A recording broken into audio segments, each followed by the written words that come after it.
Thanks for that, Deepa. And now it brings me great pleasure to introduce the keynote speaker of today. So we have with us Mr. Nitin Mishra, who serves as the Chief Technology Officer at ONDC, where he leads ONDC's technology strategy and consultation. An engineering graduate and IIM Kozhikode alumnus, he has nearly 3 decades of experience as a technology product leader, specializing in strategic direction, operational excellence, big data, and e-commerce applications. And Nitin has held key leadership roles across industries, including banking, finance, and retail analytics, and played a pivotal role in the rollout of India's GST technology platform, collaborating with a diverse set of stakeholders, including government, banks, and to deliver innovative and open source solutions. So he brings his keen business acumen and deep technology expertise to generate the maximum business value to first of its kind government initiative, ONDC. So without further ado, I invite Mr. Nitin Mishra on stage, please.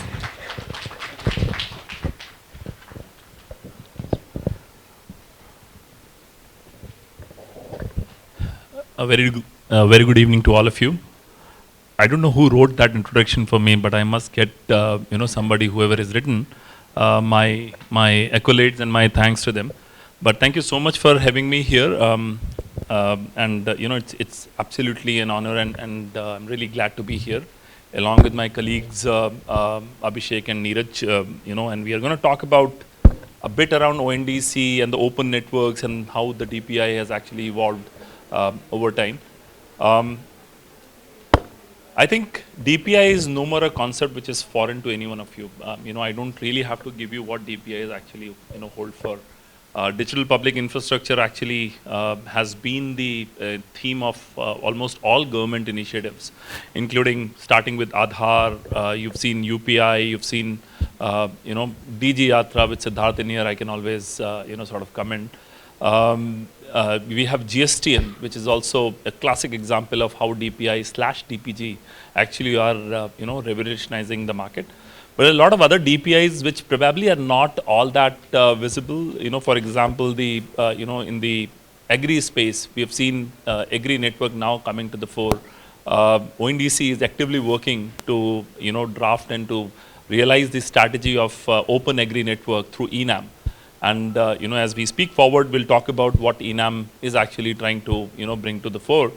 Health, of course, COVID, Arogya Setu is no more foreign to you. All of us went through the COVID cycle, and we know kind of value the COVID and Arogya Setu actually brought in. GEM, of course, is yet another example, more of a platform, but still a DPG. We have ULIP, which is aggregated framework for authentication and taxation compliances. And of course, education and skilling, Diksha and Honest, which is now going live on ONDC, is yet another example of a DPI. So if you look at the applications, these are the applications that are built on top of the foundational elements, and which is what we call as building block economy or an atomic economy, which is based on certain standards and parameters. For example, in loan ecosystem, we have seen, or the financial ecosystem, we have seen account aggregators are making significant impact. Earlier, if you have to have a loan, you have to go to multiple banks, take multiple papers, and it takes a huge amount of time for anybody to get red herrings done on their prospectus and on their applications, which has now been made simpler using account aggregators, which are nothing but a switch where the loan seeker can actually provide consent, and the data which is required for a loan approving can actually be seamlessly transferred. So there are numerous examples of DPIs, but then the fundamental and the core principle behind DPIs are open standards. Why is it's important for the governments and the regulators to look at DPI? And this model, while it germinated in India, it basically took shape in India. Now it is going places. You've seen UPI actually is going international now.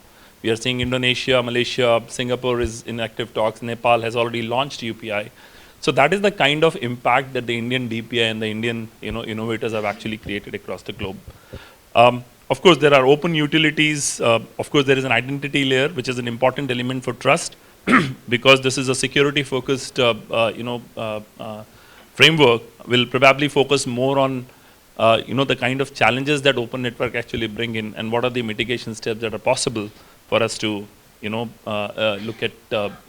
look at how do we secure an open network without compromising on value exchange imperatives. Number speaks for itself. I don't really have to tell you what Aadhaar has done. 80% penetration of bank accounts across the nation, direct benefit transfers, farmer welfare schemes. All of these have actually become possible without causing any loss or any leakage in the state exchequer. There are many such stories where we can talk about GST, and we can talk about the growth and buoyancy in taxation and tax revenues for the government. We can talk about the number of payments, and the way the UPI has penetrated into the rural parts of our country is really phenomenal. I was recently at my village, and I was trying to buy something from somebody for some pujas which were to be done, and that guy was happily accepting UPIs.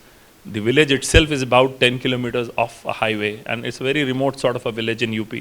So these are the kind of things that have created this is how the government is actually delivering the citizen charter using the DPI rails. The fundamental building blocks of DPIs, and while these are all our opinion, but I'm pretty sure there are other principles also which are important, which goes into the DPI design. Interoperability is an important element. Today, if you look at CSCs issuing Aadhaar cards, or a bank issuing Aadhaar cards, or a GSP filing taxation, unless you have standards available for the information exchange, you cannot really interoperate. So interoperability is at the core of building an atomic unit of value under DPI. Minimalist and reusable components, when we say atomic, there are certain layers which are common. Can we actually create these common layers? For example, in e-commerce parlance, map and map-based services are a value which are required for an e-commerce player, both on seller side and on the buyer side. Can we actually look at a building block of maps which can get embedded into the system providing mapping services? Diverse and inclusive innovation, it's not a foreign as an idea. We are living in a country which is highly diverse, whether it comes to digital initiation and digital education. We need to be building frameworks, technologies, platforms, SDKs, tools, and whatnot. Keeping them in mind, we need to basically create systems which are accessible to the downtrodden and the underprivileged section of the society as well. The way WhatsApp revolutionized the way people communicate with each other. Today, if you go to villages, even in the remotest part of the country, people are using WhatsApp to communicate. Federated and decentralization, a core principle behind DPIs, there is no concentration of information. A bank needing to open an account only need to authenticate a particular person. They don't really need to capture all the information at one place. Whatever information that they need for the banking requirements will be co-located in the banks. So if you're basically filing your taxes and there is a there is a connection between your, or there is a association of your PAN with Aadhaar, it is only that information which is required to be collected by this. Therefore, this is an important principle, any DPI, and so like ONDC is an absolute federated and decentralized, a peer-to-peer network.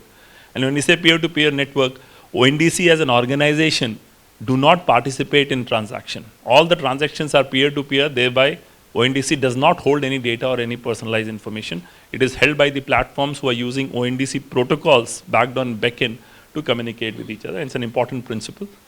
Last but not the least, and for the interest of all the people who are here, security and privacy by design are the fundamental elements of a DPI design. You look at UPI, you look at GST portal, the amount of security apparatus that has gone in to enable transactions are pretty state of an art. We'll talk about them in my following slides, but I think while we talk about, and I think somebody made a very valid point around maintaining a balance between fostering fast-paced innovation and the security and the privacy by design. And it's a very important fundamental even in the open networks also. While we talk about the open networks will allow the value ecosystem to grow around open protocols, the way what HTTP did to internet, there were also security risks, and therefore HTTP had to evolve to create certain security principles. The authorization headers that you see today was not something which was there right from the beginning. And this is where we see the evolution will happen even on the upper echelons of OSI stack. We have seen a lot of security principles by design, by by platform construct, and this is where the open networks actually provide the challenges. Decentralization is yet a challenge. While it's a great opportunity, and in a sense it also provides security in fundamental as a principle, it also brings in a risk.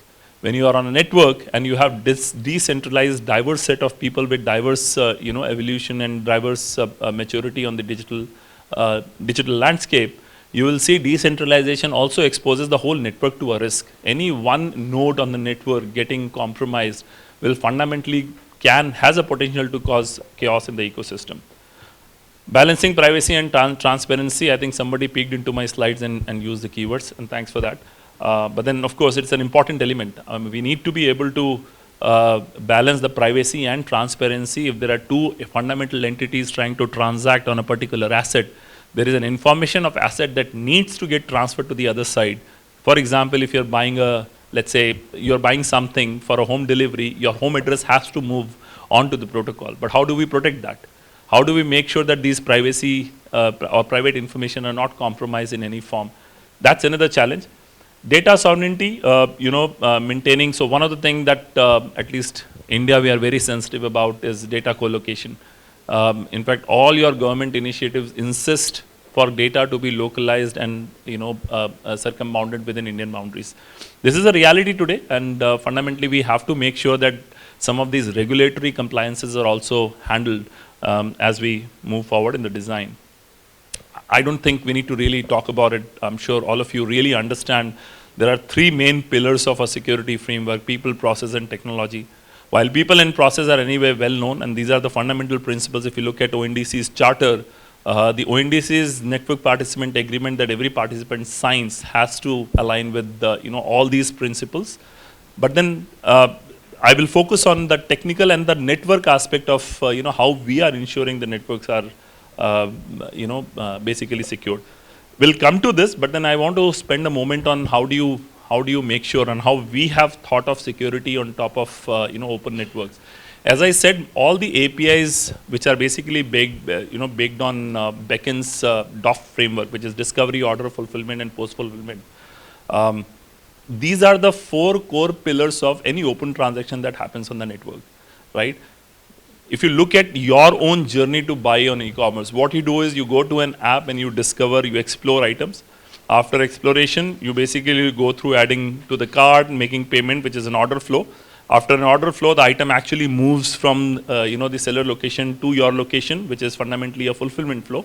And there are post-fulfillment flows of return, cancellation, rating, support that you may need on your product. These four core pillars of Beckon is what ONDC is built on. ONDC is fundamentally a three-tier architecture. You have a base JSON-based APIs. You have Beckon as a layer, which basically defines the transactional framework.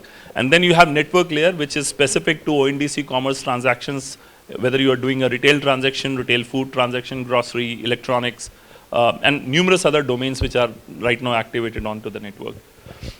But then how do you make sure when there are peer-to-peer transactions that are happening, these peer transactions are not compromised by any form? How can we make sure that the authentication and the information coming from on an internet can actually be secured? You are no more in a domain, especially in an open e-commerce landscape, that you know exactly who you are interacting with.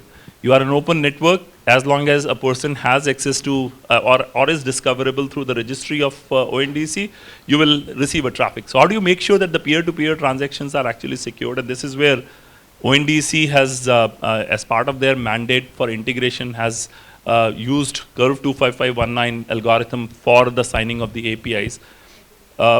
This is one way of doing it, but then there are multiple ways. We thought Diffie-Hellman is the best mechanism that is available, but then the API signatures and the access to the public keys is what is an important element that registry provides. And registry is also secured behind a gateway so that any network participant cannot make an unauthenticated call. So there are multi-tier security that has been built, but then of course the compromise of keys and all are definitely possible, which is where there are certain processes, for example, key rotation processes, key storage policies, all of those aspects are part of your process. And of course, people-wise, you have numerous frameworks available. SOX is one, ISO 27001, which basically provide rails for ensuring that these three pillars of your security framework is actually handled.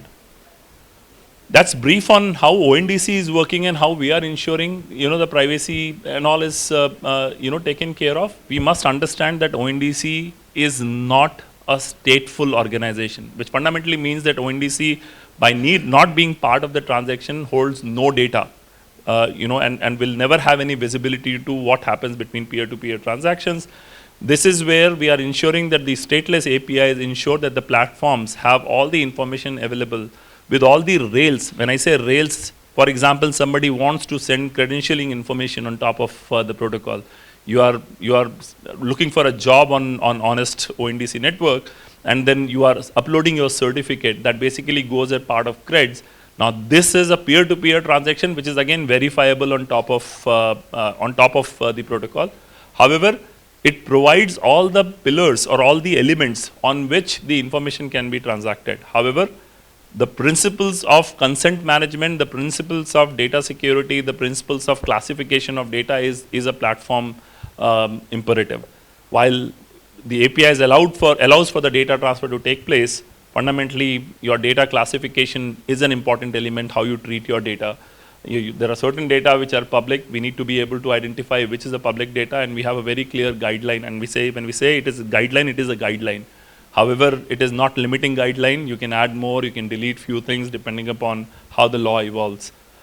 There is data which is fundamentally internal only, your order value, order transactions and things like that, which are very, very internal to organization. There are confidential information, the kind of assets that you are doing, your business sensitive information, your personally identifiable information, all these are confidential, and there are restricted information, which is another classification, and it's a typical data classification mechanism or a framework. And it's basically built on the pillars of data categorization, minimization, and when I say minimization, it's very important. Need to know, need to do basis data transaction. We don't recommend anybody to put any additional data over and above what is required for that context of a transaction. I don't think, I'm pretty sure all of you are aware. I mean, in today's open internet sort of an ecosystem, risk management is a cornerstone on which any digital platform has to be designed and has to stand on top of, and that is what will actually contribute to success of open networks likes of ONDC. I mean, ONDC is only one network, but we are seeing other networks also coming up. We have unified energy infrastructure. We have the unified agri stack, which is on top of ONDC. There's another agri stack which is also coming up. There are numerous DPIs that are coming up, and I think some of these principles are important for us to make sure that the open networks actually is actually secure. As I said, as part of our policy, ONDC does not govern the network, and I want to make sure that ONDC is not a regulator of the commerce network, but then of course we are facilitators and enablers of the network. Given that ONDC has actually adopted best practices from a variety of our participants, from experts who basically understand the aspects, and we are basically making sure that some of those principles are added as part of their policy compliance before they actually get access to the registry. The registry gateway are anyway, as I said, they are highly protected infrastructure. We hold the ONDC registry and gateway, and it's sacrosanctity in a very high echelons. Of course, these are some things which are anyway known. This is a typical architecture of ONDC. As I said, we have a protocol layer which is very, very domain specific. We have retail, mobility, logistic, health, we have B2B, so on and so forth. Then there is a business layer and an infrastructure layer, which is fundamentally the network layer, which is the network governance policy, what you can sell, what you cannot sell. And then of course there are app layers where all the applications actually interact with the lower layers of API design and sort of exchange values. This is a typical construct and value depiction. I've already been warned I cannot take more time than that, so I'm going to skip through some slides and I'll be more than happy to sort of answer a few questions. You have on the left-hand side, you see, a buyer app or a seeker app, which basically uses ONDC plugins to interact with each other on peer-to-peer basis. Everything is JSONified. It's a combination of DOF APIs. When I say DOF, it's discovery, order fulfillment, post-fulfillment. You have very well specified rules and the specifications associated with each of these APIs, which can actually be bundled behind a library, and it'll actually work seamlessly. Anyway, this is more like preaching to the choir. All of you come from digital backgrounds. I think resiliency, security, efficiency, and of course, periodic VAPTs are some of the core principles on which the policy of ONDC has actually been governed. Of course, we are networked by the participants, of the participants, and with the participants, and therefore it is important that we make sure the aspects of DPIs and the infrastructure is actually taken care of. If you go to our website, you'll find the base and the minimal construct of our API integration principles and the policies. You will figure out that the network has really been thought while will foster the innovation, yet will make sure that there is no security risk that is available. With this, I thank you for listening. I hope it was of value, and if not, my sincere apologies, and thanks you so much.